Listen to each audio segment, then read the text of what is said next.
Hello, welcome back to Reading with Mo. Today I wanted to talk to you guys about something that I've been thinking about, and it's books that were published in 2025 that I didn't get a chance to read when they were published in 2025. But even though the year is over, I don't want to miss out on reading these books. Like, even though 2025 is over, these books are still on my TBR. I'm still really interested in reading them.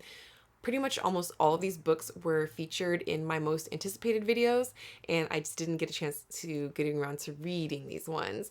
And that's not to say that I did not read a lot of 2025 releases. Last year, I completed 49 books that were published in 2025, so it's quite a few. I wish I'd finished one more so I could round up to making an even 50. And then I had 14 DNFs from 2025.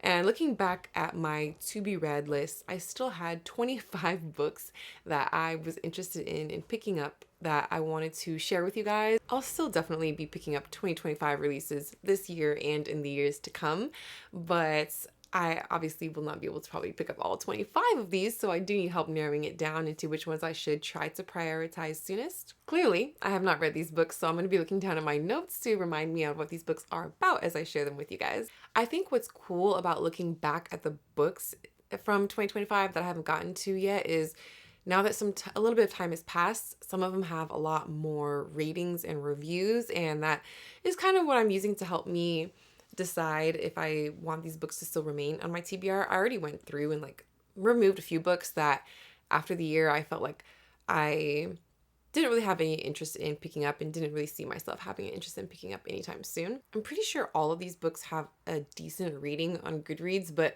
that's not really a determining factor for me on deciding whether or not I'm going to pick up a book. If you've read any of these books, definitely let me know, and let me know what your thoughts were on them, if they were worth the read or not. So let's start off with book number 1. Now, these are not going to be in any particular order. These are just in the order that I happen to write them down in. And so the first one is I, Medusa by Ayana Gray. This one is described as a new kind of villain story, and this is a Greek mythology retelling, a subgenre that is one that I'd love to pick up books in. I can't remember now if this book made it into the Goodreads Choice Awards for last year, but it's definitely one that I'm still interested in reading.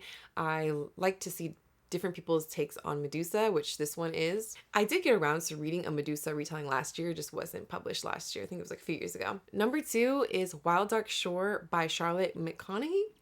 This book I have seen everywhere. I'm pretty sure it made the Goodreads Choice nominees. I don't really super pay attention to who wins and stuff, but I'm pretty sure I've always like to look and see who was nominated. This book I've seen on a lot of people's best of the year lists. I've seen this all over YouTube. I've seen it all over Instagram. This is a high priority one for me. I actually didn't even have this book on my radar when it first came out. It was only after hearing so many people having such positive reading experiences with this book that it put on my radar, and now I'm excited to see what it's all about and see if I enjoy it as much as everyone else has seemed to. This one is a mix of kind of like literary fiction and mystery. It's following a family who lives, or maybe it's like a father, he lives with his 3 children on an island, and this mysterious woman washes ashore, and that ends up shaking up whatever they had going on there. Book number 3 is The Merge by Grace Walker. This is a science fiction dystopian book where there's a world set on Earth and the resources are really pushed to the breaking point. So there's this new revolutionary, highly controversial procedure where 2 people's consciousnesses can exist in one body. I definitely love the cover on this book, and I haven't really heard too many people talk about it. We follow a lot of different characters in this book, and I'm interested to see if I end up enjoying it or not. Book number 4 is Ladies in Waiting by Adriana Trigiani, Diana Quincy, Audrey Beliza. This one's actually a short story anthology, and it's about Jane Austen's unsung characters. This is a reimagining, I believe it was 8 different short stories, all on minor characters from Jane Austen's novels. I haven't heard anybody talk about this book, funnily enough, until today. Olive from A Book Olive posted a video talking about this book. I haven't watched it yet, but I will be probably watching it later on tonight. I didn't read this book last year because I specifically wanted to save it to read during July for as part of Jane Austen July. So this book will be on my July TBR for sure. Book number 5 is I Am Cleopatra by Natasha Solomons. This is one of the few books on this list that's actually currently sitting on my shelves, and I feel really bad about it because this book I received as a review copy, so I definitely need to prioritize reading this one and picking it up this year. This one is a mythology retelling centered around Cleopatra. I love reading books that are historical fiction in general, but books that are centered around Egyptian history, I also am very interested in reading. I haven't read one actually though in a while, so this will be nice to pick one up. Cleopatra obviously is a very well-known historical figure, and I'm interested to see how the author takes her own take on Cleopatra as a character. Funnily enough, book number 6, The Scammer by Tiffany D. Jackson. At the time I was making this list, I didn't own the book yet, but I actually received a copy or purchased a copy of it that came in the mail, and I did something I rarely do. I read the book immediately when I got it. And so actually book number 6 is not anticipated anymore. So I guess we could say I have read 50 2025 releases, maybe. I don't know. I might have actually counted that one already in the 49. I shared my thoughts in The Scammer in my January wrap up, so go ahead and watch that video to see my full thoughts on it. But spoiler alert, I did very much enjoy this book, and I'm glad that I did keep it as a priority to pick up from 2025 releases. Funnily enough, with this one, it wasn't one that was on my radar when it came out, but Status Fiction Box put out a really beautiful special edition of it. So that's kind of what prompted me to pick it up. I really do enjoy Tiffany D. Jackson's books, and she's practically an auto-buy author at this point for me, but I just wanted to kind of wait and see because I'm not always the most sold on young adult books, and I'm really glad that I really enjoyed this one. Book number 7 is We Love You Bunny by Mona Awad, the follow-up to Bunny that was definitely very viral on a lot of Bookstagram and BookTube accounts, Booktok. I haven't heard the greatest things though about the sequel. A lot of people didn't really enjoy it that much, is kind of the vibes I've gotten from other people's reviews, or just didn't really feel like it was necessary or added anything more to the story. But I want to read it for myself and see how I feel. But I've put this one off since I do want to reread Bunny first before I go into the sequel, and I'm going in with lower expectations just because I have heard so many people not like this book, DNF this book, and so I don't want to be too hyped up going into this one. Book number 8 is What Matters in Jane Austen, 20 Crucial Puzzles Solved by John Mullen. Technically, this book wasn't published originally in 2025. I believe it was 2013, but this book got a republishing in 2025. So I'm still going to include it on here since I will be picking up the 2025 edition whenever I do pick up this book. This one is a nonfiction book. This book is described as looking at interesting quirks and intricacies of Jane Austen's fiction, and similar to the other Jane Austen book I mentioned, I've been waiting and saving this book to read during Jane Austen July, so this is a definitely really good contender to make it onto my July TBR. Book number 9 is Sweet Heat by Bolu Babalola. This is the sequel follow-up to her previous novel, which was called Honey and Spice. I did read this one when it came out in 2022, and I remember I gave it like a 3-star rating. That was some years ago, and my reading tastes have slightly shifted since then, so I really am going to reread Honey and Spice first before I continue on with Sweet Heat, because it has been 4 years. I do not remember all of the details and stuff that happened in this book at this point, so I want to reread the first one before I go into this one. And I'm kind of going into it with like trying to have realistic expectations because I'm not a huge romance reader, but I feel like as I get older, it's something that I will want to or have more of a desire to include more into my reading. Not that I don't read any, it's just definitely not a big portion of what I read.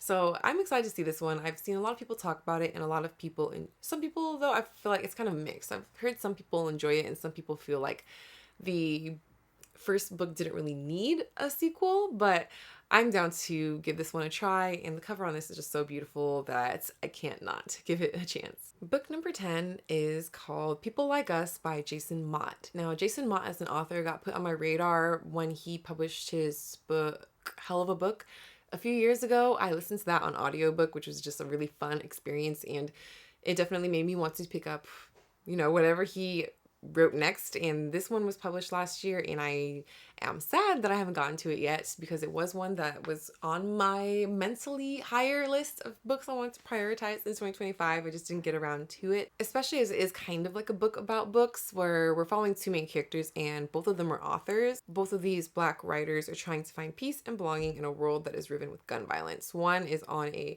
global book tour after a big prize win, and the other is set to give a speech at a school that has suffered from a shooting. Book number 11 is The Catch by Ursa Daly Ward. This one was put onto my radar because it was the first book, I believe, published by the imprint of Well-Read Black Girls, and I do have a copy of this one on my shelves, so I'm very disappointed in myself that I did not get to this book, especially because I found a really nice used copy at the Strand when I was in New York traveling. So I really need to get to this book. One thing, I feel like I've picked it up once or twice, but I just wasn't sucked into the first couple pages, so I just didn't commit to it. But I definitely would like to get to it this year, especially because Well-Read Black Girl actually has another book that is coming out this month, I believe, in their imprint. And I want to read The Catch before I read the next one that they're publishing. This one has a kind of low rating on Goodreads, so it makes me a little bit wary to see like if I will like it or not, but I'm definitely going to be giving this one a try. It's described as a literary fiction and also a mystery book. I'm not sure about everything that happens in the plot, but I do know it follows the story of like two twin sisters, and they're kind of estranged, but one of them thinks they see their mom like walking down the street one day, or who looks exactly like their mom but hasn't aged a day. So yeah, we'll see how this one goes. Book number 12 is My Name is Amelia del Valle by Isabel Allende, translated by Frances Riddle. I was this close to buying this book during the Barnes & Noble sale that they were having around Black Friday time, but I decided to hold off. I was trying to have self-control, but I am very interested in reading this book. I have read at least 3 to 4 other books by Isabel Allende at this point, and I really enjoy her writing. I feel like she does historical novels well. I love her writing style. This one is taking place in San Francisco in 1866, following an Irish nun left pregnant and abandoned following a torrid relationship with a Chilean aristocrat, and gives birth to a daughter named Amelia del Valle. I am a sucker for a good historical fiction book, so this book definitely remained on my have-to-read books that were published in 2025. Book number 13 is Zeal by Morgan Jerkins, and this book really hurt me that I didn't read last year because I had a lot of FOMO in seeing a lot of people posting about this book and saying they really enjoyed it, and I unfortunately wasn't able to contribute to the conversations surrounding this book because I hadn't read it yet. But it has a really high rating on Goodreads, so this is a book that I'm a little hesitant to go into just because I feel like I have overhyped it a little bit in my mind, and I'm gonna be sad if it's not as good as I hope it is. This one is a historical fiction novel, and it takes place in multiple timelines in Harlem in 2019 and in Natchez 1865, and I believe this has something to do with slavery at one point as well. So yeah, this one, wish me luck with this one because I am going in with this one with high expectations, unfortunately. I really hope you guys don't hate Jane Austen because the next book I have also has to do with Jane Austen. I promise this is the last one that's on this list, and that's book number 14, which is Jane Austen's Garden. This book is by Molly Williams, illustrated by Jessica Rue. This is a beautiful book. I'm too lazy to look for it right now, but it's actually sitting currently on my shelves. And this book is a nonfiction book, a botanical tour of the classic novels. So it's looking at her life and the literature she's written through the flowers, plants, and landscapes that inspired her. I thought this was such a unique take on looking at Jane Austen's work, and as someone who loves classics and who loves plants and nature and stuff, I think that this combination together is just going to be chef's kiss.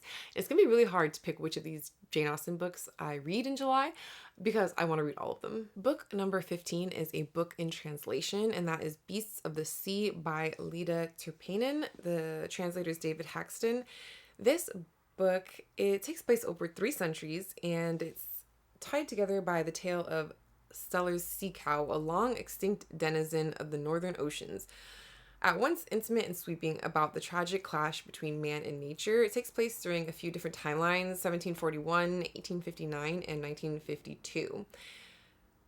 Really reading this plot, it doesn't necessarily sound immediately like a book that you would think I would be interested in reading, but lately I've kind of just been in the mood or the vibes for a book that is, or books that are set around water, like on a boat, ships, things like of that nature. And this book seems like it has a lot to do with being on a boat. So I'm going to give this one a try. And I don't have super high expectations. I'm going to love this one. I may end up DNFing it if it doesn't pull me in like I want it to, but I'm really hoping that it will, because it has a pretty high rating on Goodreads. Not a lot of people have read it and rated it, but the people who have generally seem to have enjoyed it. And I really haven't read any Finnish literature before as well, so that'll be something different for me to try out. Book number 16 is The List of Suspicious Things by Jenny Godfrey. This book is described as a mystery slash historical fiction novel. This book was originally published actually in 2024, but in the UK. It was published in the US last year. It starts off in 1979, and we're following our 12-year-old Mavis, who lives in Yorkshire, England, with her parents and her aunt. And the life in the former mill town becomes overshadowed by a serial killer known as the Yorkshire Ripper. Book number 17 is An Archive of Romance by Ava Reed. I read both of the books in the Study in Drowning series, and this is the final book. Although it's not really a continuation of the story, it's more so like supplementary material and stuff that kind of just gives more insight into the story itself. I seen it at Target and I was really close to buying it, but I had some self-control that day. But it's a book I definitely want to own. I definitely want to read it physically, so eventually when I buy it, I will read this one. It's very beautiful. It has a lot of like ephemera, I guess you would say. Like it's like kind of like multimedia style, as in like different letters and materials that have to do with the story in between the people. I'm trying to say anything that's going to give away spoilers for the book series itself. This is something that you would really only read if you were reading the other books that Ava Reed published: A Study in Drowning and A Theory of Dreaming. The series itself is a dark academia young adult romantasy series, and I enjoyed it. I didn't love this series. It wasn't one of my favorite ever, but I did enjoy the series enough that I would like to pick this book up at some point. Book number 18 is Harlem Rhapsody by Victoria Christopher Murray. This one is another historical fiction novel. This book is following the life of Jessie Redmond Fawcett, a Black literary editor whose job working for W.E.B. Du Bois shaped the future of writing and kickstarted the Harlem Renaissance. Book number 19 is The Compound by Ailing Rawl. Now this book was another one that I did not have originally on my radar when it was first published, but because so many people were talking about it after the fact, it piqued my interest, and reading a little bit more into it, it does sound like a book that I would be interested in reading. So in this book, it has to do with like a reality show, but also like, I don't know if the world is apocalyptic or what. It's very vague in saying what else is going on in the world. But it is a science fiction dystopian book, which I do enjoy that genre. Book number 20 is The Book of I by David Gregg. This one is a historical fiction book. It's centered around Scotland, I believe. Following the aftermath of a vicious attack by raiders from the north, an unlikely trio finds themselves the lone survivors on a remote Scottish isle. This book I've heard like absolutely nothing about from anybody. There are not very many ratings and reviews on Goodreads. So this one, we'll see how it goes. I really love the cover on this one. It's kind of what first piqued my interest in it. And so we'll see if I enjoy this one or not. It's definitely not one of my higher priority books, but one that still will remain on my list. Book number 21 is This Here Is Love by Princess Joy L. Perry. This book does not have very many ratings. This one has even less than the last one I just mentioned, but the ratings there are very high. So it looks very promising going into this book. We have another historical fiction book. This one is following 3 people, 2 enslaved, 1 indentured, who live beside each other, fighting and sometimes failing to be more than their past say they should be. And so this one takes place in 1690s in Tidewater, Virginia. Book number 22 is a short story collection, and that one is Make Your Way Home by Carrie R. Moore. And this book has even less ratings. This probably is the least rated and reviewed book on Goodreads of all the ones that I'm sharing with you guys. I have heard nobody talk about this book, haven't seen it anywhere. It only has about 200 ratings as of right now on Goodreads. And this one is a set of stories set across the American South, featuring characters who struggle to find love and belonging in the wake of painful histories. Book number 23 is The Ghostwriter by Julie Clark. This book has a really beautiful edition published where it has really nice sprayed edges that are supposed to look like they're burnt. And I've seen this book everywhere. I think last time I seen it was at Barnes & Noble. And every time I see it, I want to buy it. But I'm like, books that fall into this category, which this book is more on the thriller mystery side, are books I don't tend to keep on my shelves after I read. So I don't really know if it makes sense for me to purchase it, especially because those types of books I tend to listen to on audiobook anyway. So, and I don't usually read them. So I feel like as much as I want to buy this book, I'm not going to. Unless I finish it. It's a 5-star book and I love it. But this book takes place in 1975 and it's following the Taylor family who their family shatters in a single night when 2 teenage siblings are found dead in their home. Number 24 is Bitter Honey by Lola Akinmade Åkerström. This is a historical fiction novel. I didn't really hear too much about it. It does not have a lot of ratings on Goodreads. And this one is a book that follows 2 women and over 4 decades, a lifetime of secrets. And it spans from 1978 to 2006. It spans over 4 decades and 3 continents. It's a story of mothers, daughters, and the importance of carving your own path. This is Editing Monique, and I'm popping in because I wanted to say that the books that I was featuring in this video coming out in 2025 is not meant to be all-inclusive. So I want to actually share all the books that I'm still interested in. The last one's books 25 through however many. I'm just gonna blitz through them here and mention them because I decided I just wanted to have a record of all the books that were published in 2025 that I'm still interested in. So this will actually be a fully comprehensive list. So let me go through the rest of them. I still want to get to Love Always Hawaii by Junie Lane. This one's a romance book that was published by one of my friends. I still haven't gotten to yet. We have Eleanor, A 200-Mile Walk in Search of England's Lost Queen by Alice Loxton. This one is a nonfiction book. I think it might have been published prior to 2025, but I think 2025 is when it's published here in the US. And we have The Strength of the Few, the follow-up book in James Islington's series, The Will of the Many. I still need to read the first one, but I want to get to the second one if I enjoy it. Our Precious Wars by Perrine Trippier. The Bridesmaid by Kate Quinn. This one looks like a fun mystery thriller. Chronicles of Ori, an African Epic by Harmonia Rosales. Boomtown by Nick Stone. Revenge by Yoko Ogawa. Helen of Nowhere by McKenna Goodman. A New Me by Helen Oyeyemi. The Once and Future Me by Melissa Pace. The Dilemmas of Working Women by Fumio Yamamoto. She Didn't See It Coming by Shari Lapina. Love Forms by Claire Adam. Girl in the Creek by Wendy N. Wagner. This book might be about Xenia by Brittany Morris. Sorry if you guys can hear the ducks in the background, but I live right by a lake and they are loud all the time. Flashlight by Susan Choi. Mark Twain by Ron Chernow. The Manual for Good Wives by Lola J. Kate and Frida by Kim Fei. Sorry, another Jane Austen book, A Jane Austen Year by Jane Austen's House Curators. Madame Matisse by Sophie Haydock. All Better Now by Neil Schusterman. Blackwood's Blue Sky by Yoan Ivy. The Convenience Store by the Sea by Sonoko Makita. The Queen's Spade by Sarah Roffley. Everything is Poison by Joe McCullough. The Waiting Game, The Untold Story of the Women Who Served the Tudor Queens by Nicola Clark.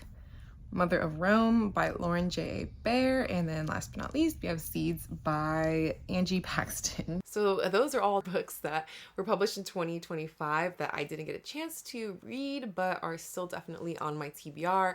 I know I will read quite a few of these throughout the rest of the year. Just naturally, I'm not really going to try too hard to make sure I read all of these books as soon as possible. I'll just naturally get to them.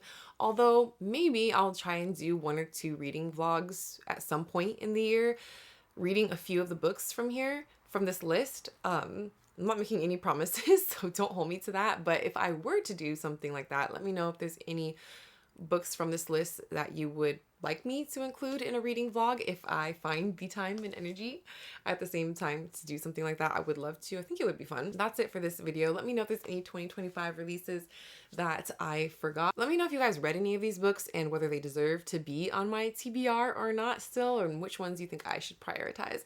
That's it for today. Don't forget to like, comment, and subscribe, and I'll see you guys in the next one. Bye.